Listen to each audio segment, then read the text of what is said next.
Children in crisis, families torn apart, and innocent victims paying the price. Our News Channel 5 Investigates team has dedicated months to pulling back the curtain on our broken juvenile justice system. For more than 3 months, we've taken an in-depth look at the issues, from solitary confinement to how guns are getting into the hands of teens. Tonight, we'll investigate how the system could be better.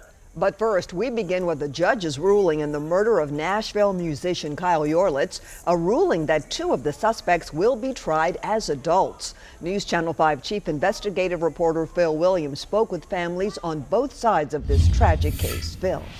Well, Vicki, the latest ruling from juvenile court more than a year after Kyle Yorlets was gunned down means that Diamond Lewis and Decorius Wright will be tried in adult court, facing adult time behind bars.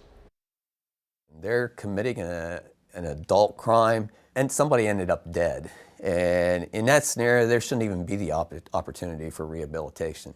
Larry and Deb Yorlets were emphatic when we sat down with them this week in their Pennsylvania home about what should happen to the teens charged in the death of their son, 24-year-old Kyle Yorlets.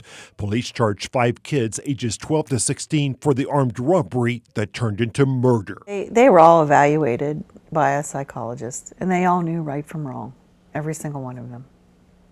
They knew this was not something they should be doing. They knew they should be in school. Late Wednesday, the Yorlets family learned that Diamond Lewis, the 15-year-old girl who allegedly instigated the robbery, and Decorius Wright, the 16-year-old boy who apparently pulled the trigger, would be tried as adults. The family's response, posted on the Justice for Kyle Yorlets Facebook page: "Finally, the news we have been waiting for. Justice will be served." They had watched as the teens' attorneys had argued to keep them in the juvenile system. Look what for message that's going to send out to all the other juveniles in Nashville. We can do anything that we can want. Commit armed robbery and murder and still be left in the juvenile system. And whenever I turn 19 years old, I'm going to get out scot-free with a clear record. We recently asked Decorius Wright's mom what she thought should happen.